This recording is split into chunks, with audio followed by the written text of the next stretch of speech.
kesempatan untuk kita melayani Tuhan dan sesama di marketplace. IPM bersama Anda setiap hari.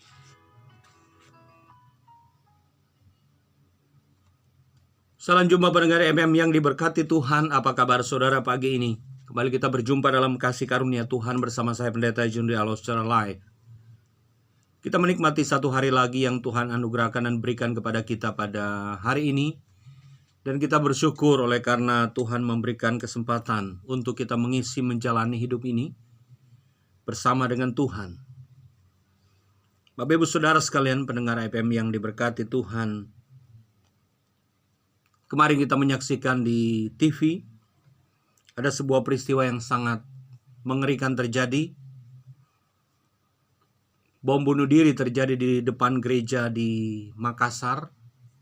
Dan itu betul-betul sebuah pemandangan yang sangat mengerikan. Kematian terasa begitu dekat, dan nyawa orang itu menjadi sebuah hal yang begitu murah sekali sepertinya. Apa yang menggerakkan orang-orang sehingga mereka melakukan hal yang demikian? Saya kira dalangnya dan pelakunya adalah orang-orang yang tidak beradab. Mengapa saya katakan demikian? Karena siapapun yang mengorbankan diri dan orang lain demi idealisme tertentu atas nama apapun itu menjadi sebuah perbuatan biadab yang tidak bisa diterima secara rasio, tidak bisa dipikirkan, dan itu betul-betul menghilangkan hak hidup seseorang. Dan apakah dengan perbuatan demikian untuk maksud tertentu bisa mendapatkan keuntungan atau manfaat bagi orang-orang yang merancangkan atau mendalangi itu semua? Saya kira sebagai seorang Kristen kita harus mengampuni peristiwa apapun, kejadian apapun yang terjadi. Oleh karena Allah kita adalah Allah yang pengampun. Tetapi lebih daripada itu, saya kira tidak dibenarkan orang-orang melakukan hal demikian. Mengapa? Karena setiap kita memiliki hak hidup. Yang bisa mencabut nyawa orang hanyalah Tuhan. Manusia tidak bisa mencabut nyawanya sendiri, atau tidak bisa mencabut nyawa orang lain. Mengapa? Karena dalam 10 perintah Allah, ada sebuah perintah yang sangat jelas diperintahkan oleh Tuhan kepada Musa untuk disampaikan kepada orang Israel. Perintah itu berbunyi, jangan membunuh. Jangan membunuh adalah sebuah perintah yang langsung dan jelas. Maksudnya adalah tidak boleh membunuh orang lain, tidak boleh membunuh diri sendiri, dan tidak boleh merugikan orang lain. Mengapa kita harus mengorbankan orang lain? Atas nama apapun itu, atas idealisme apapun itu. Saya kira sangat tidak dibenarkan itu. Kita perlu mengutuk keras karena orang-orang itu adalah orang-orang yang tidak beradab. Mengerikan sekali peristiwa itu. Kita bisa lihat potongan-potongan tubuh manusia itu terserak kemana-mana. Hancur kemana-mana. Apakah dengan cara demikian orang-orang kemudian merasa bahwa idealismenya tercapai? Saya kira tidak. Apakah Tuhan yang Maha Kuasa itu menghendaki hal-hal yang demikian untuk tujuan tertentu apapun itu?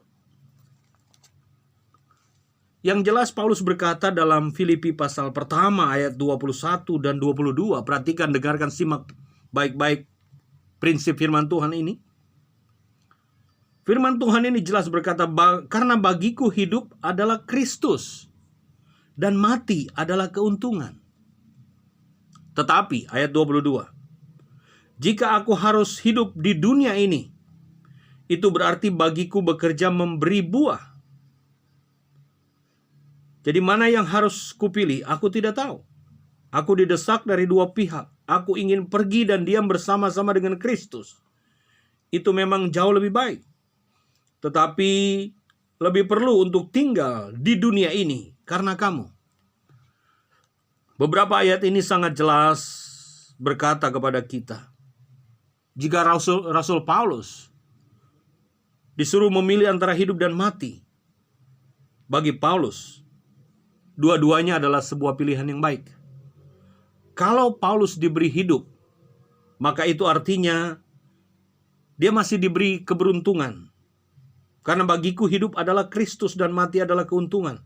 Tetapi jika aku harus hidup di dunia ini, itu berarti bagiku bekerja memberi buah. Jadi kalau dia masih diberi kesempatan untuk hidup, Rasul Paulus berkata, bagiku ketika kehidupan itu masih ada, itu artinya hidup harus menghasilkan buah. Jangan hidup asal sekedar hidup, tapi hiduplah dengan tujuan untuk kebaikan banyak orang, bukan untuk menghancurkan banyak orang. Hiduplah dengan tujuan untuk menjadi maslahat bagi banyak orang, menjadi berguna bagi banyak orang, menjadi manfaat bagi banyak orang, bukan meneror banyak orang, bukan menakut-nakuti banyak orang. Apakah dengan cara demikian seluruh dunia ini takut? Tidak. Takutlah kepada Tuhan yang dapat membunuh tubuh dan jiwa. Kita tidak pernah takut terhadap manusia, dan itu tidak diajarkan oleh agama. Kita perlu menghormati pemerintah karena mereka memiliki otoritas. Tapi untuk sesama manusia kita tidak boleh takut. Kita harus menghargai manusia. Kita harus menghormati manusia. Kita harus mengasihi manusia. Bukan membenci dan bukan memusuhi manusia. Tetapi respect, hormat, kasihi orang lain seperti dirimu sendiri. Kalau Paulus diberi hidup, itu artinya dia hidup untuk menghasilkan buah. Sekali lagi, tetapi jika aku harus hidup di dunia ini, itu berarti bagiku bekerja memberi buah. Paulus berkata, aku didesak dari dua pihak. Aku ingin pergi dan diam bersama-sama dengan Kristus. Itu memang jauh lebih baik. Tetapi lebih baik, lebih perlu untuk tinggal di dunia ini karena kamu. Jadi Paulus memilih untuk tinggal hidup di dunia ini supaya menghasilkan karya-karya yang ajaib. Ini menjadi sebuah perenungan penting bagi kita pagi ini. Supaya sungguh-sungguh kita hidup dengan manfaat dalam kehidupan ini. Hidup dengan tujuan. Hidup dengan mengasihi, bukan membenci. Hidup dengan menghargai, merespek orang, bukan memusuhi orang. Musuh kita bukan manusia, musuh kita adalah iblis. Penguasa di udara, setan-setan, roh-roh jahat. Bukan manusia. Manusia patut dikasihi, diampuni, ditolong, bukan dimusuhi. Itu prinsip dan perintah firman Tuhan. Kasihilah sesamamu manusia seperti dirimu sendiri. Sebab di sanalah tergantung semua kitab para nabi dan hukum yang tertinggi, yaitu mengasihi Allah dan mengasihi sesama kita seperti diri kita sendiri. Jadi saya kira tidak ada tempat untuk terorisme, tidak ada tempat untuk menghancurkan orang lain, tidak ada tempat untuk kita merugikan orang lain. Tapi mari kita bawa manfaat bagi orang lain, bawa dampak yang positif bagi orang lain. Bukan menebar ketakutan, tetapi menebar kedamaian, menebar sukacita, dan menebar kebahagiaan bagi sesama kita, bagi sesama makhluk. Karena kita mengasihi Tuhan dan sesama kita dengan baik dan dengan tulus, dengan segala hormat dan respek kita kepada orang lain. Baik, Bapak Ibu Saudara sekalian, sekarang arahkan tubuh, jiwa, dan rohmu kepada Tuhan, dan terimalah doa berkat pagi ini. Kiranya berkat dari Allah Bapa, kasih karunia dari Tuhan Yesus Kristus, persekutuan pimpinan dan kuasa Roh Kudus, menyertai memberkati saudara dimanapun saudara berada mulai pagi ini, bahkan sampai selama-lamanya. Haleluya. Amin. Saya Pendeta John Rialo menyampaikan salam Tuhan memberkati. Selamat pagi. Shalom.